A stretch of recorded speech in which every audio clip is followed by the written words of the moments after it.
NFL Week 6 bets and predictions. If you want to make big money on this week's NFL games, this is the only episode you need to watch. This episode of the Beam Pod is presented by BlockBet. BlockBet offers the best combination of crypto gambling and sports betting, significant bonuses, and has global media branding awareness via their official partnership with the UFC.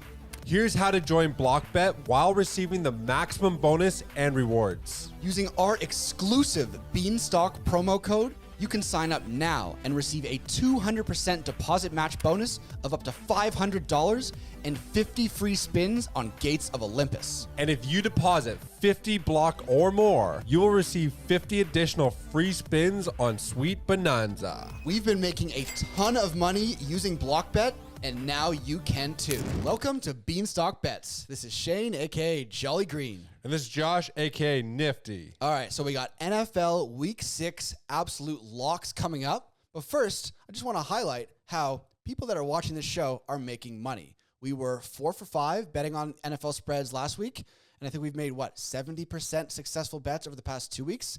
If you know anything about football, that's not easy. All right, let's jump right into it with one of our locks of the week. And this is the Lions, who are 3.5 favorites in Dallas. Who do we like and why? All right, so I think we can both agree that we like the Lions here. So Dallas beat the Steelers last week. They've won 6 straight against the Lions, but this is the Lions team that we are extremely bullish on and have been since the start of the year. Now, the Cowboys are very banged up. They're without Parsons. They're without D-Law. They just don't look right. Now, I think people are going to maybe look at their win against the Steelers last week and say, oh, maybe the Cowboys are coming around. But I think what you actually saw there is just the Steelers are a bit exposed. You know, when you look at the Steelers, Justin Fields, the offense just could not do anything, even against a depleted lineup in the Cowboys defense. And then when you look at the Lions, this is a team that is absolutely stacked. And when we look at the matchups, I think they are perfectly ready to exploit the Cowboys. I see a team that is riddled with injuries on defense versus a team that is coming off a bye week and is completely healthy with one of the top-ranked offenses in the league. So the Lions are 3-1, winning by at least a touchdown in all 3 of their victories this year. The Lions are coming off a bye. They're 100% healthy. They are also 3rd in the league with total yards per game and ranked in top 7 in all offensive categories. This is an absolute powerhouse. I think Dallas is going to limp into their bye week. I think the Lions are going to come into Dallas and absolutely just crush them with all these injuries. Yeah, this is the matchup I'm looking at to key on this and why I think the Lions at minus 3.5 in Dallas as an absolute lock. One is it's an indoor game, which the Lions are an indoor team, and they're built for track meets indoors.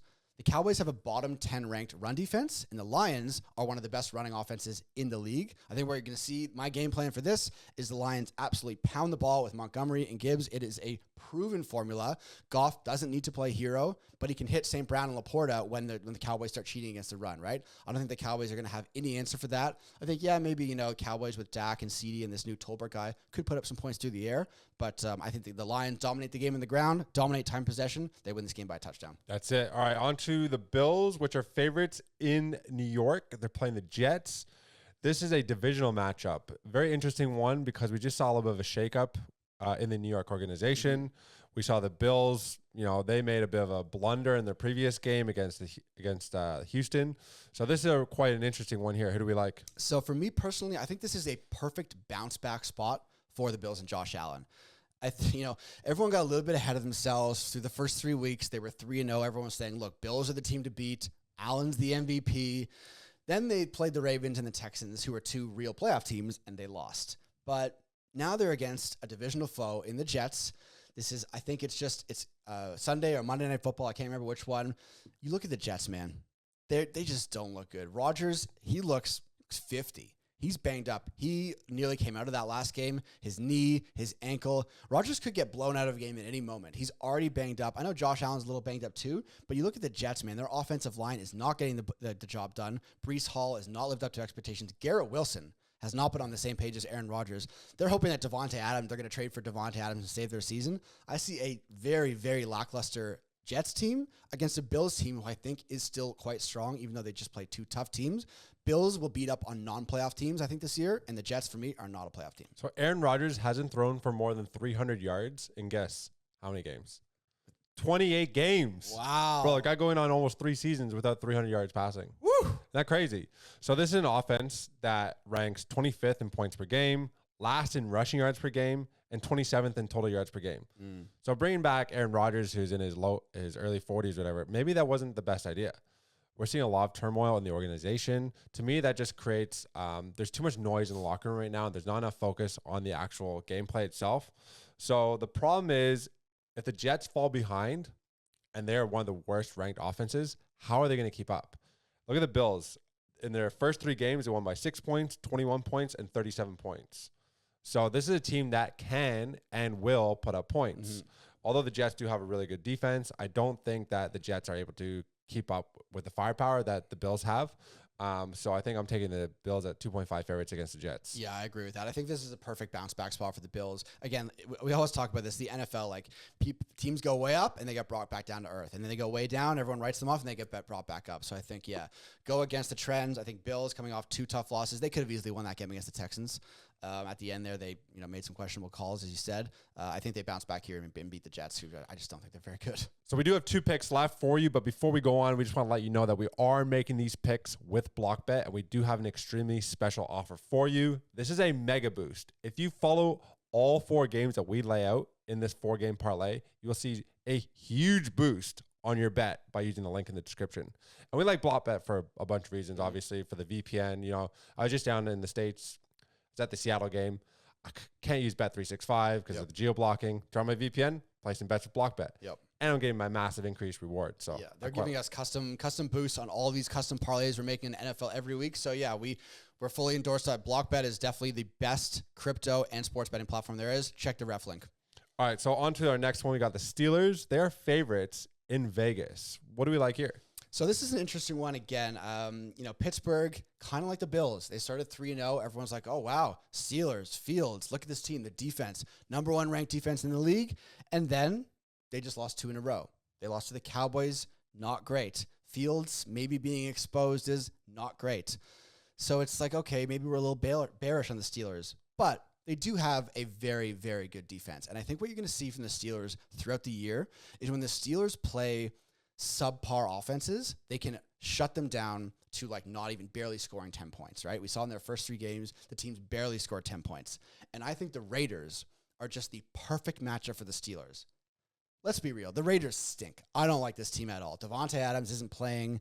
You got the quarterback play is abysmal. They have a bottom 3rd offense ranked across the board. Bottom 3rd in rushing. Bottom 3rd in passing.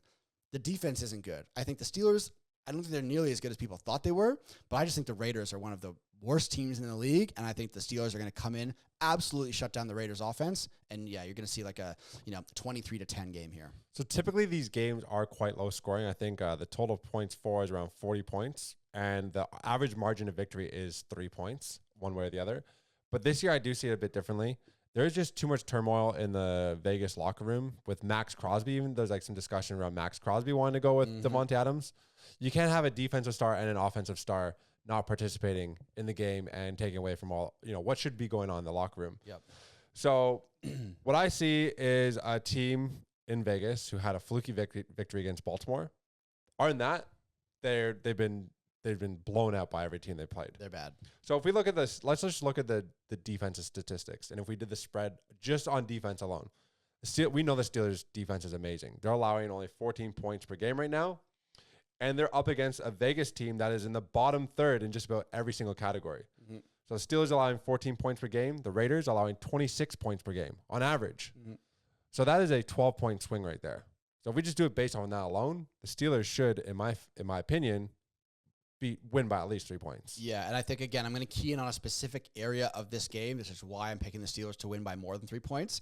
The Raiders' defense is one of the worst against the run. The Steelers' offense, while Fields, he's a little bit inaccurate with passing, they have been running the ball effectively. Jalen Warren may come back for this game. He's their starting running back. Najee Harris, Cordero Patterson are not great running backs. Field is obviously a running threat. I think he's still going to start the game over Russell Wilson. The Steelers are running the ball reasonably effective, and I think that's where you're going to see it's the classic old school game plan for the Steelers here. Run the ball, control time possession, absolutely shut the Raiders down with their defense, and win the game by 10 points or something like that. So I think -3 for sure. We got to take them.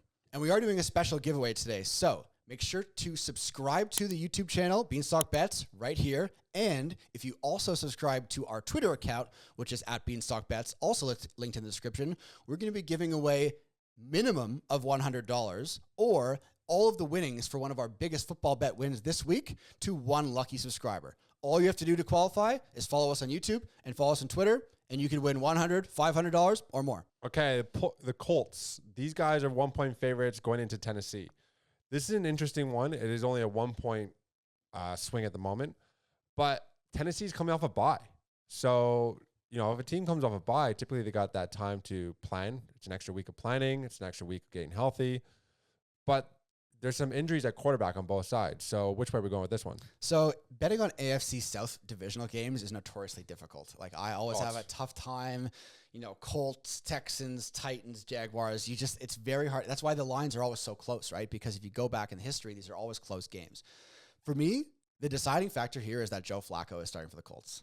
Like Anthony Richardson, he's so volatile. He'll make the best play in the world and the worst play in the world. Then he's out for 5 plays and he's back for 5 plays. Bro, Flacco can still play. He came in last year because Richardson got hurt again, and he looked good. They did lose the game, but he looked good. Remember when Flacco came in for Deshaun Watson last year for the Browns, and they made a playoff run? Flacco can still play. I think what you're going to see here is Flacco coming in as a veteran presence for a Colts team that has a few pieces. Still have Pittman, Alex Pierce, Jonathan Taylor. They've got a few guys. And I think Flacco's going to come in and provide a real quarterback who's not making crazy plays, throwing it up. Like, he can still play, and this for me is a deciding factor. And the Titans, I don't like this team. The defense is decent. They're putting up decent stats, maybe because they've played some poor teams. But I don't think they have very much skill. Will Levis is not a quarterback that I want to put my money on. I don't like the Titans. I think the Colts with Flacco are actually a better team, so I'm going to take the Colts. 100%. Yeah, I've never been a real fan of Richardson. I see Flacco. Remember, this guy was one of the highest paid quarterbacks in the league at one point. Yeah. Remember that? He fucking got that amazing contract in Baltimore. Yep. So he's put up 5 touchdowns, 0 interceptions since stepping in. Tennessee, yes, they do have a really good defense. I think they're ranked number 1 in several categories. But again, that's because they haven't been playing the best teams. Mm-hmm. Tennessee, all 3 of the losses have been by at least 7 points, with only 1 victory all season over Miami when they didn't have Tua. Yeah. So, who are these guys? They're -7 in point differential. It could be on 4. -7 in turnover differential. So they're not winning the turnover battles. Yep. Will Levis, there's some talk of an injury there, so they'll have their backup Mason Rudolph potentially coming in. God. So if I'm gonna choose between the quarterback situation, I'm gonna go with Joe Flacco and the Colts. Yep. I think that's just a better team all around, even though they're not coming off the bye. It's just I can't put my money on Will Levis or Mason Rudolph. Yeah, I think the Colts are going to win that game. So those are our 4 weekly locks. And as we said, if you take all 4 of those games in the parlay, massive bet boost on BlockBet, which you can find in the referral link. But we do have one extra game we want to talk about. It's one of the probably the best game of the week, right? So this is Ravens Commanders. We got the Ravens, who a lot of people thought they were some Super Bowl favorites coming in. They've looked decent, and then we have the Commanders, the most surprising team in the NFL for sure, right? We've got Jaden Daniels, hot rookie quarterback. People are saying this guy could be the MVP. Really, really interesting game. So we're gonna take different sides here, but we had to discuss it. So what do you think? This is the battle of the top 2 offenses in the league. Washington ranks first with 31 points per game, and Baltimore ranks second with 29.4 points per game. The Commanders are coming off a 4-game winning streak, and they've scored at least 34 points in their 3 previous games, absolutely decimating teams by multiple scores. Baltimore, on the other hand, let's look at their games. They lost to Kansas City. They lost to the Raiders by 3. They beat the Cowboys by 3, which they nearly blew that game. They beat the Bengals by 3 in overtime. This is a team that they don't beat teams. Whereas the Commanders, on the other hand, they beat down on teams. So I see a 6.5 spread here, and I'm like, there's no way Baltimore they haven't beat a team all year by 4 points. How are they possibly going to win this game by 6.5? Inverse bets. I just don't see it. Yeah. I just don't see. They don't have the firepower to keep. Both teams have the firepower, but again, they haven't beat a single team this year by at least 4 or 5 points. Right. How are they going to win by 6.5? I think everything you just said is that's why it's going to happen, because they haven't done it yet. That's my thesis as to why it's going to happen. If the NFL teams go way up and they go down, I think the Commanders right now are way up. They're going to come down. It's a rookie quarterback. He's going to make some mistakes. So I like to key in on certain matchups, certain stats in the game. So here's what I'm keying on in this one. Washington has they've really hung their hat. You know, everyone talks about Jaden Daniels. It's their run game that has brought them to these wins, right? So they have the number 2 run game in the NFL. Guess who has the number 1 run defense in the NFL? The Baltimore Ravens. So if you want to see how you're going to shut down the Washington Commanders, it's by stopping the run and putting the ball in Jaden Daniels' passing hands. Well, the Ravens are perfectly equipped to do that with the league's best rushing off or defense. So I think if they can shut down the Washington run, make Jaden Daniels play hero, maybe he throws a couple of picks, maybe he puts the ball on the turf. I think that's going to be my recipe for the Ravens to win this game. And I think, yeah, look, the Ravens have won 3 straight. Yeah. They're rolling right now. I think the Ravens, look, I think with Derrick Henry, with Lamar Jackson, they're really figuring out their identity of being able to pound that rock. And I just really like that matchup. I like the fact that the Ravens can shut down the Commanders' run offense. And look, everything says, look, the Commanders are going to win this game. The Commanders plus at least cover the spread. Yeah. So I think Baltimore is going to make a statement here, say, look, Ravens are one of the best teams in the AFC. I think Commanders are due for a step back. They've been so hot. They've been so good. I think, I'm just going with, inverse bets here. I think Ravens win this game by a touchdown. That'd be interesting. This is the one I got my eye on. Yeah, it's going to be a great game. This is one you definitely want to watch. Yeah, look. So those are our locks of the week. We got 4 locks. We got one where we kind of, pick either side. Mm-hmm. It's up to you. You can let us know who you got in that game, and we'll follow up on it and all these things. But pay attention to week 7. We've been banging out the last couple weeks here. Share this episode with your friends. All right, so that's our weekly locks. We do have one discrepancy at the end there. It'll be interesting to see how it turns out. Let us know, maybe who you guys are picking in the comments. We can dive in and see, maybe there's a few fans out there who are smarter than us at picking these games. And we'll start to use your picks. Yep. You can start tossing out why you like the teams, who should be winning all these things, and then tune into the next episode. Because that one is going to be a banger.